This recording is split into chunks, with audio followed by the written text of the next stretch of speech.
March 4, 2022, Summit County, Utah. Kouri Richins, a 39-year-old successful businessman, goes to bed after celebrating a lucrative real estate deal with his wife. Hours later, he's dead. His wife, Kouri, tells police she found him cold and unresponsive next to her in bed. The medical examiner finds 5 times the lethal dose of fentanyl in his system. Police initially treat it as a tragic accidental overdose. Case closed.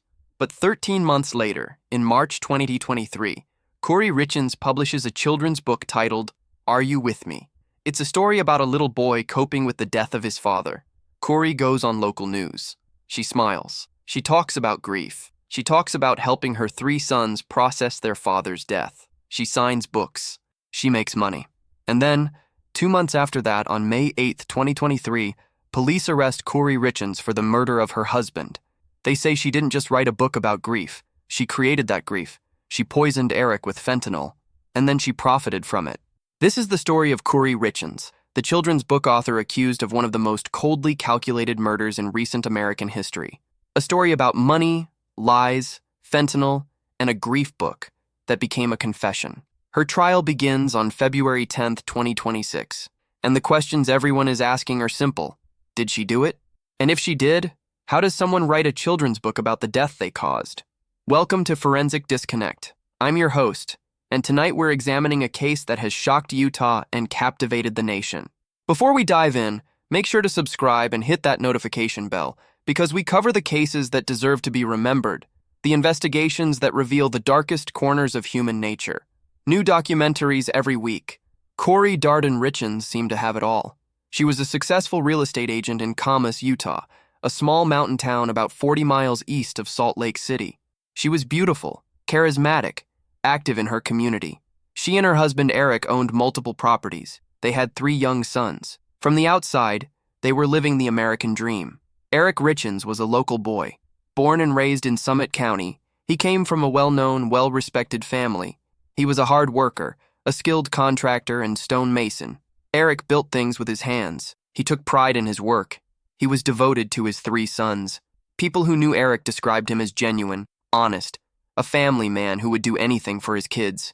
He was the kind of guy who showed up when you needed help. He didn't talk much, but when he did, people listened. Kouri, on the other hand, was more outgoing. She was ambitious. She had big plans. She worked in real estate and was always looking for the next deal, the next property, the next opportunity. Friends said she was charming, persuasive, the kind of person who could sell you anything.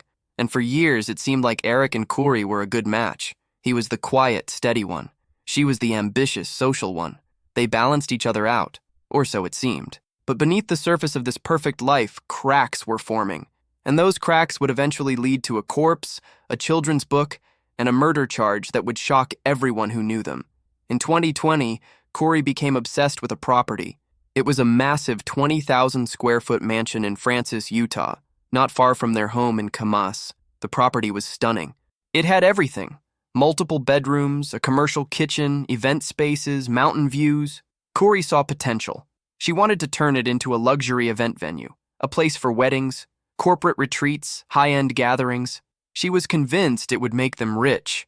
But Eric wasn't convinced. According to friends and family, Eric had serious reservations about the mansion. It was expensive. It needed a lot of work. It was a huge financial risk. Eric had worked hard for everything he had, and he didn't want to gamble it all on one property. He told Kouri they should be careful. He told her they needed to think it through. Kouri didn't want to hear it. She pushed. She insisted. She told Eric this was their big break, their chance to build something incredible. And eventually, Eric gave in. They bought the mansion. But Eric made Kouri promise one thing. If anything happened to him, she had to sell the property. He didn't want his family saddled with debt. He wanted his sons taken care of. Kouri agreed. But buying the mansion created tension. Big tension. Eric's family later said that the mansion became a source of constant stress in the marriage. Eric was worried about money. Kouri was obsessed with the property. They argued. And according to court documents, Eric began to suspect that Kouri cared more about the mansion than she cared about him. In December 2021, Eric went to his attorney. He wanted to take Kouri off his life insurance policy. He wanted to change his will. He told his lawyer he was worried about what would happen if he died. He didn't trust Kouri anymore. But before Eric could finalize those changes, he was dead. On Valentine's Day 2022, Eric and Kouri went out to dinner. It was supposed to be a romantic evening. They went to a nice restaurant in Park City. Kouri ordered them drinks. Eric took a sip of his Moscow Mule and immediately knew something was wrong. He told Kouri the drink tasted strange. He said his mouth was numb. He felt sick. He went to the bathroom. When he came back, he told Kouri he thought something was wrong with his drink. Kouri dismissed it. She said he was being paranoid. She said maybe he was just tired or stressed, but Eric didn't let it go. He told his family about it later. He said he thought someone had put something in his drink. His sister later told police that Eric specifically said, "I think my wife tried to poison me." Eric didn't go to the hospital that night. He didn't report it to police. Maybe he didn't want to believe it. Maybe he was embarrassed. Maybe he thought he was overreacting. But looking back, prosecutors say this was the first attempt. Kouri allegedly tried to poison Eric with fentanyl at the restaurant. When that didn't work, she waited, and she planned. March 4th, 2022. Eric and Kouri had just closed on a piece of land. It was a good deal. They were celebrating. Kouri made Eric his favorite drink at home, a Moscow Mule. She handed it to him. He drank it. They went to bed. Later that night, around 3 a.m., Kouri called 911. She was hysterical. She said she woke up and found Eric cold and unresponsive next to her in bed. She said she tried to perform CPR. She said she didn't know what happened. Emergency responders arrived. They pronounced Eric dead at the scene. The medical examiner performed an autopsy. The results were shocking. Eric had 5 times the lethal dose of fentanyl in his system. That's not a recreational amount. That's not an accidental amount. That's an amount meant to kill. The question was, how did it get there? Kouri told police Eric didn't use drugs. She said he would never take fentanyl. She said she had no idea how it got into his system. She suggested maybe someone had laced something he ate or drank without his knowledge. She played the grieving widow perfectly. She cried. She asked for help planning the funeral. She talked about how devastated their 3 young sons were. And for a while, police seemed to believe her. But Eric's family didn't. Eric's mother, his siblings, they knew something was wrong. They knew Eric didn't use drugs. They knew about the Valentine's Day incident. They knew about the fights over the mansion. They knew Eric had wanted to change his life insurance. And they started asking questions. In the weeks after Eric's death, investigators began to dig deeper. They looked at financial records. They looked at text messages. They looked at Kouri's phone. And what they found was damning. Prosecutors say that in the months before Eric's death, Kouri had been communicating with a woman who had access to fentanyl. Text messages obtained by police showed Kouri asking about Michael or Mikey or M in what prosecutors say was code for fentanyl. One message allegedly read, "You around? I need some of those pain pills for my investor." Another message, "Can you meet today? I have cash." Prosecutors say Kouri acquired fentanyl from this woman multiple times. The woman, whose identity was revealed during pretrial hearings, allegedly sold Kouri fentanyl pills on at least 2 occasions, once in January or February 2022, and again in late February or early March 2022, just days before Eric's death. But Kouri didn't stop there. Prosecutors say she also tried to buy fentanyl from another source. In one text exchange, she allegedly asked someone if they could get her some of Michael because her investor has been bugging me. Prosecutors argue this was Kouri setting up her defense, making it seem like she needed the drugs for someone else, not for her husband. And then there's the insurance. After Eric died, Kouri collected on multiple life insurance policies. The total amount was approximately $2 million. She also kept the mansion, despite promising Eric she would sell it. Instead of selling, she poured money into renovations. She moved forward with her event venue plans. She acted like a woman who had just won the lottery, not a grieving widow. On March 21, 2023, 13 months after Eric's death, Kouri Richins published Are You With Me? The book is written from the perspective of a young boy who has lost his father. The boy asks questions. Where is Daddy? Is he watching over me? Can he still see me? The book is illustrated with simple, touching drawings. It's meant to help children process grief and loss. Kouri promoted the book heavily. She did interviews with local news stations. She talked about how the book was inspired by her own experience helping her 3 sons cope with their father's death. She said she wanted to help other children who had lost a parent. She said writing the book was therapeutic. She smiled. She was poised. She looked like a caring mother doing her best to help her kids through an impossible situation. But behind the scenes, Eric's family was horrified. They saw the book as a sick joke. a way for Kouri to profit from Eric's death while playing the victim. They saw it as proof that Kouri had no remorse, no shame, no conscience. They couldn't believe she had the audacity to write a grief book when they believed she was the one who caused that grief. And they weren't the only ones watching. Police were watching too. The investigation into Eric's death had never really closed. Detectives had been quietly building their case. They had the text messages. They had the fentanyl connection. They had the financial motive. They had Eric's family saying he thought Kouri tried to poison him. And now they had Kouri writing a children's book about the death she allegedly caused and making money from it. On May 8, 2023, less than 2 months after Are You With Me was published, police arrested Kouri Richins for the murder of her husband, Eric. Kouri Richins was charged with multiple counts: first-degree aggravated murder, which means murder for financial gain, second-degree aggravated murder, and 3 counts of possession of a controlled substance with intent to distribute. The charges paint a picture of premeditation and cold calculation. Prosecutors allege that Kouri planned Eric's death for months. They say she acquired fentanyl weeks in advance. They say she tried once on Valentine's Day and failed. They say she tried again on March 4th and succeeded.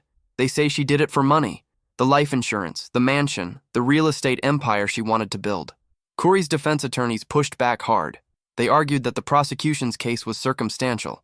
They said the text messages were ambiguous and didn't prove Kouri bought fentanyl. They said there was no physical evidence directly linking Kouri to the drugs found in Eric's system. They said Kouri loved Eric and had no reason to kill him. They said the grief book was a loving tribute, not a confession. But prosecutors weren't backing down. They pointed to the timeline. They pointed to the text messages. They pointed to the Valentine's Day incident. They pointed to Eric trying to change his life insurance. They pointed to Kouri's actions after Eric's death: collecting the insurance money, keeping the mansion, publishing the book, showing no remorse. And then there's the woman who allegedly sold Kouri the fentanyl. Prosecutors have reportedly offered this woman a deal in exchange for her testimony. If she testifies that she sold Kouri fentanyl in the weeks before Eric's death, that testimony could be devastating.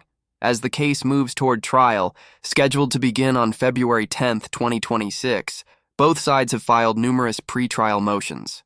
These hearings, held throughout late 2025 and early 2026, have revealed new details about the case and given us a glimpse of what the trial will look like. The defense has filed motions to exclude the grief book as evidence. Kouri's attorneys argue that Are You With Me is protected speech, and that using it as evidence of guilt would violate her First Amendment rights. They say the book is a loving tribute to Eric and was written to help their sons, not as some kind of twisted confession. They've also moved to suppress the text messages, arguing that they're vague and open to interpretation. They say the prosecution is reading intent into messages that could mean anything. They argue that without direct evidence that Kouri bought fentanyl, the texts prove nothing. The defense has challenged the prosecution's fentanyl experts, arguing that their testimony about how the drug was likely administered is speculative. They've also moved to bar testimony from Eric's family about the Valentine's Day incident, arguing this is hearsay and prejudicial. They say Eric never reported the incident, never sought medical attention, and never directly accused Kouri of anything. They say his sister's recollection of what Eric said is unreliable and prejudicial. The prosecution, meanwhile, has filed motions to include the grief book as evidence of consciousness of guilt and financial motive. Prosecutors argue that Kouri wrote and published the book to profit from Eric's death while maintaining her innocent facade. They say the book shows a pattern of behavior: Kouri planning, executing, and then monetizing Eric's murder. They want to allow testimony from the woman who allegedly sold Kouri fentanyl. This is the prosecution's star witness. Her testimony could directly link Kouri to the fentanyl that killed Eric. Prosecutors want to present evidence of financial motive. They want to show the jury the life insurance policies, the mansion, the debts, and Kouri's actions after Eric's death. They want to prove that Kouri had millions of reasons to want Eric dead. They also want to include Eric's statements to family about the Valentine's Day incident. Prosecutors argue this falls under an exception to hearsay rules because Eric is unavailable to testify, he's dead, and his statements show his state of mind and fear of Kouri. In late 2025 and early 2026, the Utah judge handling the case made several critical rulings. The grief book will be admitted as evidence. The judge ruled that while the book itself is protected speech, the circumstances of its publication, the timing, content, and Kouri's profit from it are relevant to the case and can be presented to the jury. The text messages will be admitted. The judge found that while the messages are not explicit, they establish a pattern of behavior and can be considered alongside other evidence. A domestic violence expert was barred from testifying. The defense had sought to introduce an expert who would testify about patterns of financial abuse and control in the marriage, suggesting Eric was the abuser. The judge ruled this testimony was not relevant to the murder charge and would be prejudicial. Some evidentiary hearings were closed to the public. The judge ruled that certain testimony about the confidential informant, the woman who allegedly sold Kouri fentanyl, would be heard in closed session to protect her identity and safety. These rulings set the stage for what promises to be a dramatic trial. The Kouri Richins case is not happening in a vacuum. It's unfolding in the middle of America's fentanyl crisis, one of the deadliest drug epidemics in the nation's history. Fentanyl is a synthetic opioid that is 50 times stronger than heroin and 100 times stronger than morphine. It was originally developed for medical use, primarily for managing severe pain in cancer patients. But in recent years, fentanyl has flooded the illegal drug market. It's cheap to produce, extremely potent, and often mixed into other drugs like heroin, cocaine, and counterfeit prescription pills without the user's knowledge. In 2022, the year Eric Richins died, more than 70,000 Americans died from fentanyl overdoses. That's nearly 200 people every single day. The drug has become so prevalent that it's now the leading cause of death for Americans aged 18 to 45, surpassing car accidents, gun violence, and COVID-19. What makes the Kouri Richins case particularly chilling is that fentanyl is usually associated with accidental overdoses or drug dealers cutting their product with a cheaper, stronger substance. But here, prosecutors allege, fentanyl was used as a murder weapon. It was acquired deliberately. It was administered deliberately. And the amount found in Eric's system, 5 times the lethal dose, was not an accident. This raises disturbing questions. How easy is it to obtain fentanyl? How often is it being used in crimes beyond drug trafficking? And how many other deaths that look like accidental overdoses might actually be something more sinister? Prosecutors in the Richins case say that Kouri exploited the fentanyl crisis. They say she knew that if Eric died with fentanyl in his system, it would look like an accidental overdose. She could play the grieving widow. She could say he must have taken something without knowing it was laced. She could collect the insurance money and move on with her life. And for 13 months, it almost worked. Kouri Richins has pleaded not guilty to all charges. Her defense team, led by experienced criminal defense attorneys, is building a case that challenges every aspect of the prosecution's theory. The defense argues that there is no physical evidence directly linking Kouri to the fentanyl that killed Eric. There are no fingerprints on pills. There is no video of Kouri giving Eric fentanyl. There is no confession. The prosecution's case, they say, is entirely circumstantial. The defense argues that the text messages the prosecution cites as evidence of Kouri buying fentanyl are vague and open to interpretation. They say Michael or M could refer to anything.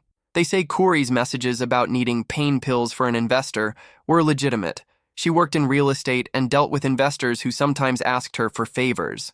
They say the prosecution is building a case on speculation, not facts. The defense argues that Kouri had no real motive to kill Eric. They say the marriage had its ups and downs, like any marriage, but there's no evidence of serious problems. They say Kouri and Eric were partners, both invested in their real estate business. They say the mansion was a joint project, not a source of conflict. They say Kouri loved Eric and had no reason to want him dead. The defense argues that "Are you with me?" was not a confession or a way to profit from Eric's death. They say it was a loving tribute to Eric and a way to help their sons cope with an unimaginable loss.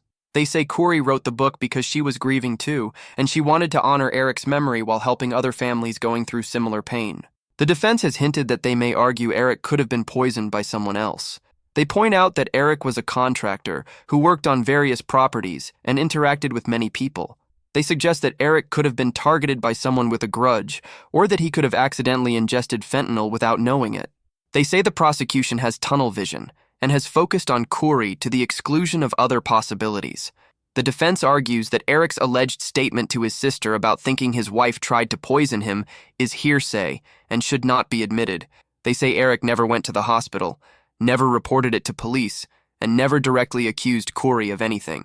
They say his sister's recollection of what Eric said is unreliable and prejudicial. While the defense has not fully disclosed their witness list, they are expected to call character witnesses who will testify that Kouri was a loving wife and mother, real estate colleagues who will testify that Kouri was successful and had no financial motive to kill Eric, grief counselors or psychologists who may testify about the normalcy of Kouri writing a grief book, and toxicology experts who may challenge the prosecution's theory about how the fentanyl was administered. The defense faces an uphill battle. The prosecution has a strong circumstantial case: motive, opportunity, the text messages, the fentanyl connection, Eric's fear of being poisoned, and the grief book. But the defense's strategy is clear: create reasonable doubt. All they need is one juror to question whether the prosecution has proven its case beyond a reasonable doubt. The prosecution's case against Kouri Richins is built on a foundation of circumstantial evidence, financial motive, and a timeline that, they argue, proves premeditation and intent. Prosecutors say Kouri Richins planned and executed her husband's murder for financial gain. Here's the timeline they will present to the jury. Late 2021, Kouri and Eric buy the mansion in Francis, Utah. Eric has reservations about the property and the debt. Eric tells his attorney he wants to remove Kouri from his life insurance and change his will. Tensions in the marriage increase. January through February 2022, Kouri allegedly begins communicating with a woman who has access to fentanyl. Text messages show Kouri asking for Michael or M or pain pills. Kouri allegedly acquires fentanyl at least twice. February 14, 2022, Valentine's Day, Kouri and Eric go to dinner. Eric's drink tastes strange. His mouth goes numb. Eric tells his sister he thinks his wife tried to poison him. First attempt fails. Late February, early March 2022, Kouri allegedly acquires more fentanyl. Eric is still trying to change his will and life insurance. March 4, 2022, Kouri and Eric close on a land deal. Kouri makes Eric a Moscow Mule at home. Eric drinks it and goes to bed. Hours later, Eric is dead. Medical examiner finds 5 times the lethal dose of fentanyl in his system. March 2022 through May 2023, Kouri collects $2 million in life insurance. Kouri keeps the mansion and pours money into renovations. Kouri continues her real estate business. March 2023, Kouri publishes Are You With Me? And profits from book sales. May 8, 2023, Kouri is arrested and charged with murder. The prosecution's case will rely heavily on testimony from the confidential informant, the woman who allegedly sold Kouri fentanyl. This is the prosecution's star witness. If she testifies that she sold Kouri fentanyl pills in the weeks before Eric's death, and if she can describe the transactions in detail, her testimony could be devastating. The defense will attack her credibility, pointing out that she's likely testifying in exchange for leniency on her own charges. Eric's family, his mother, siblings, and other family members will testify about the Valentine's Day incident, Eric's fear of Kouri, his plans to change his will, and the fights over the mansion. They will paint a picture of a marriage in trouble and a husband who was afraid of his wife. Digital forensics experts will walk the jury through the text messages, showing the pattern of communication between Kouri and the CI. They will explain the use of code words and the timing of the messages. The medical examiner will testify about the autopsy results, the amount of fentanyl in Eric's system, and the cause of death. The ME will explain that 5 times the lethal dose is not accidental, it's intentional. Financial experts will detail the life insurance policies, the mansion purchase, the debts, and Kouri's financial situation before and after Eric's death. They will show the jury that Kouri had millions of reasons to want Eric dead. Prosecutors may call people who worked with Kouri to testify about her obsession with the mansion and her frustration with Eric's reluctance to take on more debt. While the book itself is not a witness, prosecutors will introduce it as evidence. They will show the jury the cover, read excerpts, and explain how Kouri promoted and profited from it. They will argue that the book is proof of Kouri's callousness and greed. The prosecution's biggest challenge is the lack of direct evidence. There is no video of Kouri giving Eric fentanyl. There are no fingerprints. There is no witness who saw her do it. The case is entirely circumstantial. But prosecutors will argue that circumstantial evidence can be just as powerful as direct evidence. They will point to the totality of the evidence, the motive, the opportunity, the text messages, the fentanyl connection, Eric's fear, and the grief book. They will say that when you put all the pieces together, there is only one conclusion. Kouri Richins murdered her husband for money. The trial of Kouri Richins is scheduled to begin on February 10, 2026, in the 3rd District Court in Summit County, Utah. The case will be presided over by a judge who has already made several key rulings during pretrial hearings. Jury selection is expected to take several days, given the high-profile nature of the case and the extensive media coverage. Week 1 will be jury selection and opening statements. Jury selection will be critical. Both sides will be looking for jurors who can be fair and impartial, but who also fit their narrative. The prosecution will want jurors who are skeptical of Kouri, who understand financial motives, and who won't be swayed by her appearance or demeanor. The defense will want jurors who are skeptical of circumstantial evidence, who believe in reasonable doubt, and who might sympathize with a grieving widow. Opening statements will set the tone. The prosecution will paint Kouri as a cold, calculating killer who murdered her husband for money and then wrote a children's book to profit from his death. The defense will paint Kouri as a loving wife and mother who is being falsely accused based on vague text messages and speculation. Week 2 through 3 will be the prosecution's case. The prosecution will present its case over the course of 2 to 3 weeks.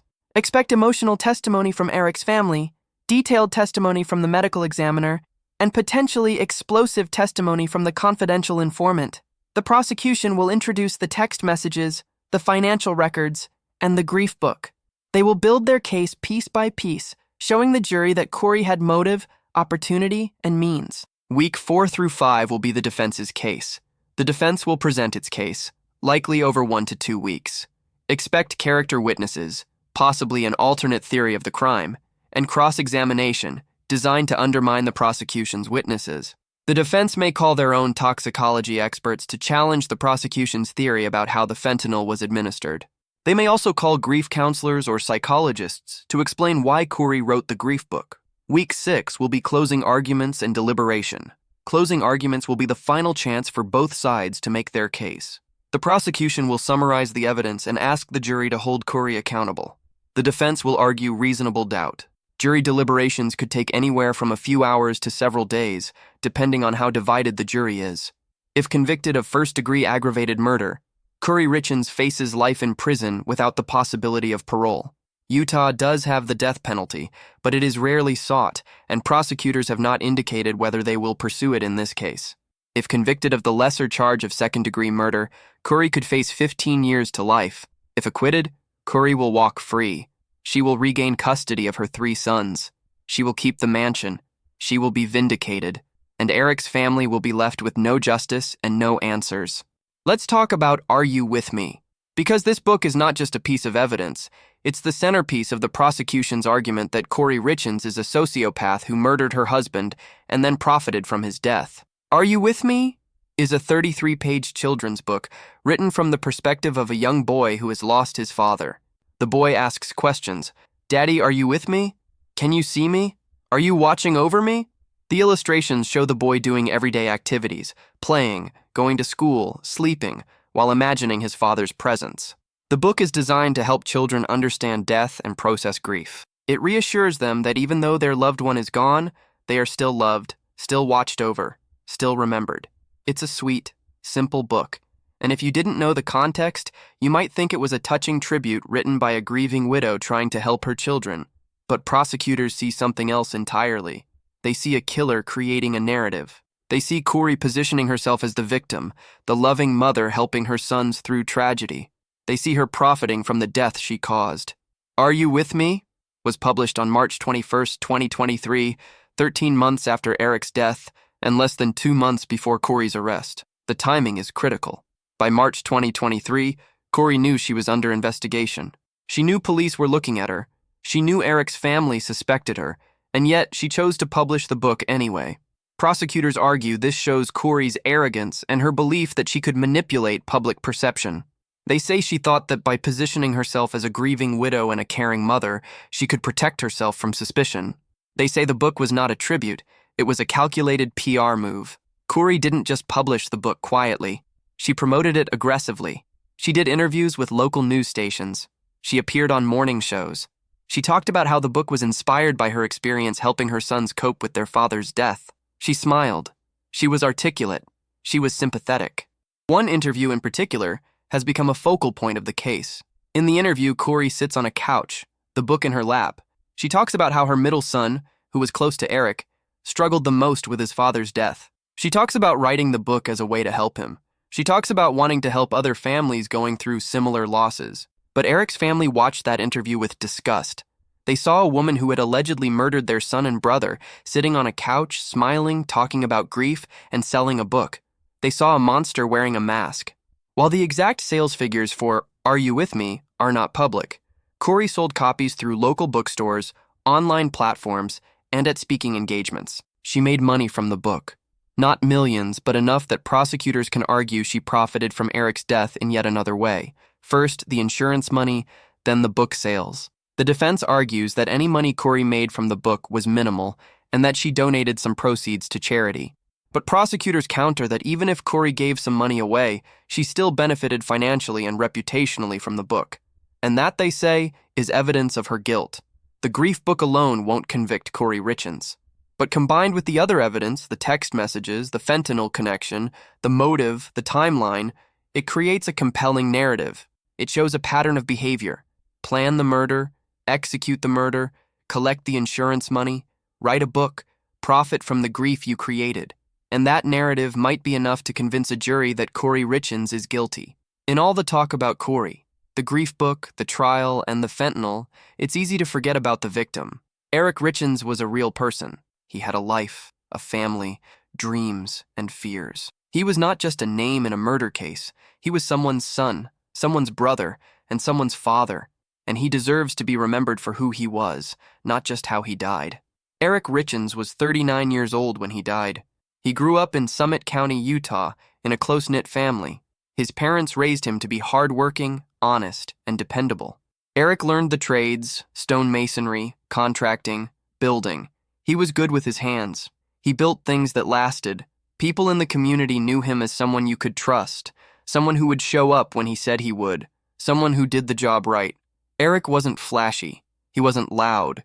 He didn't seek attention. He was a quiet, steady presence. He loved the outdoors, hiking, fishing, skiing. He loved Summit County and never wanted to leave. He loved his family. And above all, he loved his 3 sons. People who knew Eric say he was a devoted father. He coached his sons' sports teams. He helped with homework. He took them camping and fishing. He taught them how to build things, how to work hard, how to be good men. His sons adored him. After Eric's death, his family said the boys were devastated. They couldn't understand why their dad was gone. They asked questions. Where is he? Is he coming back? Why did this happen? And Kouri, according to prosecutors, exploited that grief. She wrote a book about it. She made money from it. She used her son's pain as a marketing tool. Eric's family says the boys have been through hell. They lost their father. Their mother was arrested. They've been in the middle of a media circus. They've had to live with the knowledge that their mother might have killed their father. And they're still just kids. In the months before his death, Eric's behavior changed. According to his family, he became more withdrawn, more stressed. He talked about the mansion being a mistake. He talked about Kouri being obsessed with money. He talked about feeling trapped. In December 2021, Eric went to his attorney to discuss changing his will and removing Kouri from his life insurance.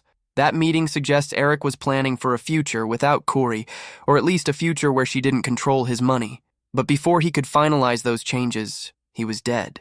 On Valentine's Day 2022, Eric told his sister he thought his wife tried to poison him. Think about that for a moment. Imagine being married to someone and believing they tried to kill you. Imagine going home to that person, sleeping next to them, eating meals with them, raising children with them, all while suspecting they want you dead. Eric didn't leave. He didn't call the police. He didn't file for divorce. Maybe he didn't want to believe it. Maybe he was afraid of what a divorce would do to his sons. Maybe he thought he could fix things. We'll never know. But we do know that less than 3 weeks after Valentine's Day, Eric Richins was dead. Eric's family wants him to be remembered as more than a victim in a true crime case. They want people to know he was a good man who worked hard, loved his sons, and tried to do the right thing. They want justice for him. They want Kouri held accountable. And they want Eric's sons to know that their father loved them and would have done anything to protect them. Eric Richins did not deserve to die. If the prosecution is right, he was murdered in his own bed by the person he trusted most, for money, for a mansion, for a dream that wasn't even his. And that's a tragedy that no children's book can heal. The trial of Kouri Richins will likely conclude sometime in late February or early March 2026. The jury will deliberate and return with a verdict, guilty or not guilty. And that verdict will determine the rest of Kouri's life and the future of her 3 sons. If the jury finds Kouri guilty of first-degree aggravated murder, she will face life in prison without the possibility of parole. She will spend the rest of her life behind bars. Her sons will grow up without their mother. Eric's family will have justice, but it will be cold comfort. Nothing will bring Eric back. Kouri will almost certainly appeal. Her attorneys will argue that the evidence was insufficient, that the grief book should not have been admitted, that the judge made errors. The appeals process could take years, but if the conviction stands, Kouri Richins will die in prison. If the jury finds Kouri not guilty, she will walk free. She will regain custody of her sons. She will keep the mansion. She will resume her life, and Eric's family will be devastated. They will believe that a killer got away with murder. They will believe the justice system failed them. An acquittal does not mean Kouri is innocent. It means the prosecution did not prove its case beyond a reasonable doubt. It means there was enough uncertainty, enough questions, enough holes in the evidence that at least one juror could not be convinced of her guilt. If Kouri is acquitted, she will likely face civil lawsuits from Eric's family. They could sue her for wrongful death. The burden of proof in a civil case is lower than in a criminal case, preponderance of the evidence rather than beyond a reasonable doubt. Even if Kouri is acquitted criminally, she could still be found liable civilly and ordered to pay damages. No matter what happens, Eric and Kouri's 3 sons are the real victims here. They lost their father. Their mother is accused of killing him. They've been thrust into a national spotlight.